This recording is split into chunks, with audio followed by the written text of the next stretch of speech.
Welcome. Hello. Thank you so much for all the inspiring discussions and dialogues. It's great to meet people after a long time of not meeting. I have the pleasure to talk about the value of mental well-being and actually how and why it is so important to convince the CEO. You've heard Gijs from Open Up, a very inspiring presentation, but we're still in the early stages of destigmatizing this topic in the workplace.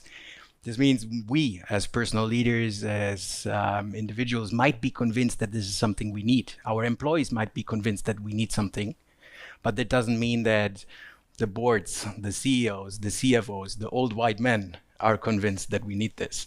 And I think, Daniela, you said it nicely, right? Often they're data-driven. Right? They look at financial impact on ROI. So this is what I would like to spend the next 10 minutes or so. Happy to connect also afterwards. Before going there, a bit of background. And basically, before I, together with my co-founder, started Kyan, we spent the last decade working at McKinsey. I led the organizational health aspects from our Zurich office. And my co-founder led the entire McKinsey global mental health strategy for 32,000 employees. And based on that learning, we decided that yes, as a McKinsey, we can advise, we can do a lot on the strategy. But what's missing is then really supporting clients, supporting organizations when implementing with scalable tools, with the right things. So when we did that, and when my colleague launched it at McKinsey, we heard a lot of comments like, but we have a benefit already in Switzerland, we have something else in Germany, we have a stress webinar in the US. And it was like a patchwork of different solutions. So how do you now actually need to bring such a topic to the CEO that that person, he or she, can make a decision? I mentioned it briefly. We work with leading companies to now set this up from the top, really making it a top management CEO initiative and not just another initiative in one country or in one business unit. So Gijs already did a great job in communicating the numbers. And I think we can pick a lot of different data points out here, and they just confirm what Gijs has already said. But before now going further, just think about your organization, be it the Implenia, be it the Hahn Group. How many employees do you have in total? Okay, everyone has the number. And now multiply that number with 2,000, because that's annually lost because of poor mental health and well-being. So for Hahn, 1,500, 800, 3.6 million, right? Of course, now every CFO, every CEO would tell you, yeah, that's hidden cost. That's not visible in the P&L. And that person is right. So what else can we do in order to convince people who are very financially driven to address that topic? So let's start off with really bringing research to those people. And Gijs did it already, so I'm not now repeating it in depth. Anyway, I have to speed up a little bit. So reduction of absenteeism, increased productivity, so higher presenteeism, lower churn. All these are cost. And you can simply take those KPIs at home on your way back on the train and just do the quick back of the envelope calculation and see what this means for your company. The 5 or 6 to 1, all right, so we're fully aligned here. But it does also have really qualitative and subjective impacts on your culture, on the degree of innovation, etc., etc. Let's look at what the markets actually tell us. And here we looked at the total return to shareholders as the KPI for listed companies. And we looked at the first study, which is over a 14 years period. And we took a portfolio of, I think it's 45 companies that got awarded the Corporate Health Achievement Awards from the US multiple times over years. And we took the Standard & Poor's 500. What do you see? It's at least 2 or 3 times X the return than the average market would give you. So clear evidence. But we thought, okay, let's look at other research, because that was maybe just one study. And we looked at another one, looking just at a 6 years period of time. And there it's another portfolio of 45 companies with a high score in health and safety, much broader than just mental well-being, but still a good indication of their practices. And it's almost, again, twice the return than the Standard & Poor's 500.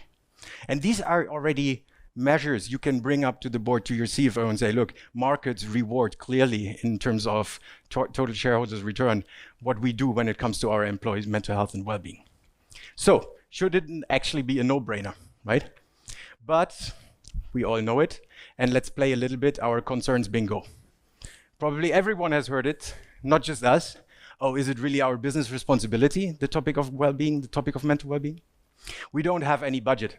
Classy, right? I mean, everyone has heard it. These are hidden costs. It cannot be measured.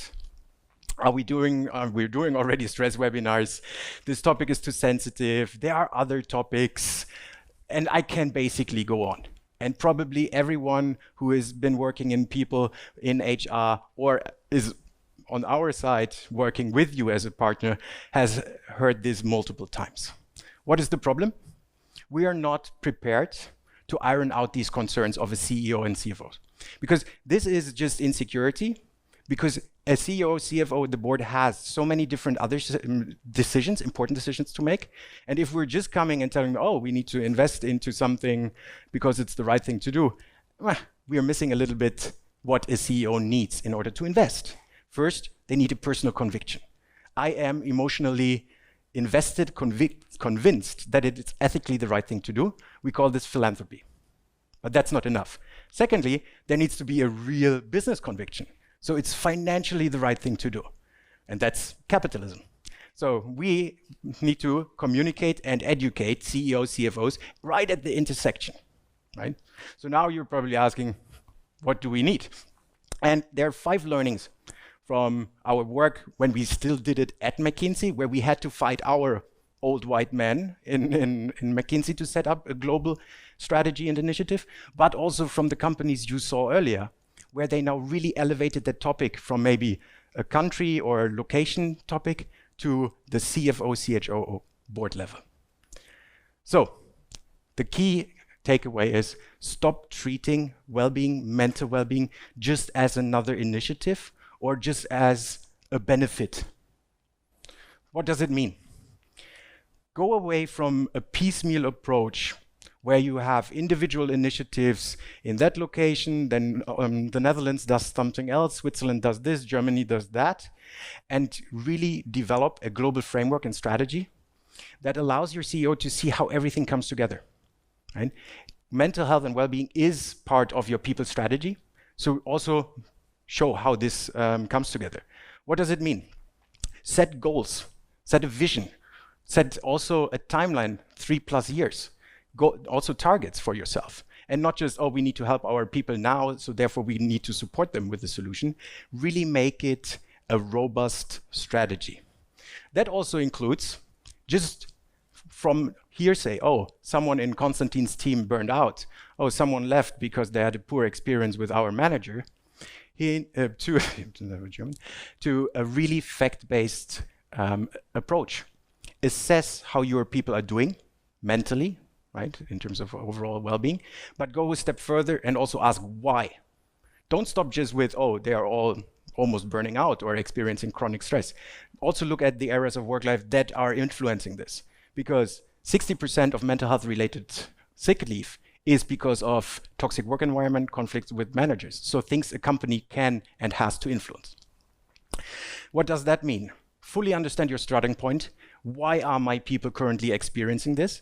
Is it actually because of external factors? Is it because of toxic leadership? Are my managers micromanaging? Are they poor in delegating, et cetera, et cetera?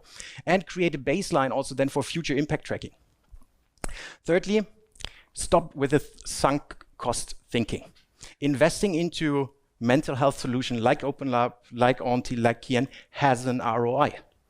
And really try to make an effort to quantify that ROI. Use the KPIs we showed before and just triangulate it with the numbers in your organization and just put that in front of them. It's still what you need to believe, but it shows that you at least have made an attempt to make a real business case. Fourth, lone wolf approach. Don't just try it through the people department, HR colleagues, whoever is leading that topic. Make sure that you involve and engage opinion leaders in your organization early. In Germany, the Workers' Council, for example, is a great sparrings partner. Also for us, it's a great way to elevate this topic to the highest level. Engage them early, make them also be part of this, basically allow them to shape this strategy as well. And then lastly, typically we tend to then be unclear where to start and how to start. Take all that and set up a proof of concept. Go to a region, go to a country, go to a business unit where you have a sponsor, where you have already the interest, and then validate your business case with that over a period of 3, 6, 9 months. So you can go back to your CEO and actually say, look, this is the strategy, this is how it comes together, and by the way, this was the impact we had in a proof of concept, and these are also the feedback from our employees. Long story short, in summary, how do you convince your CEO? Basically, run it, manage it, and measure it like any other strategic initiative or program, because it is a strategic priority and should be. So with that, thank you so much, and I hope I'm not wrong. Hey, Konstantin, you are a real power machine, and you just catch up with all the time we had. Fantastic. Lost. Thank you very much for this very interesting. Very last point, apologies for that. Yeah, can I quickly go back? We do offer and organize executive roundtables on the topic of mental health and well-being. You see a few of the participants, chief well-being officers, CHRO of these companies join. If you're interested, your colleagues, get in touch with me. My Calendly, pick a slot either today, I'm still here, or tomorrow, or the days after, whenever. Thank you so much. Sorry. Very good. Thank you, Konstantin.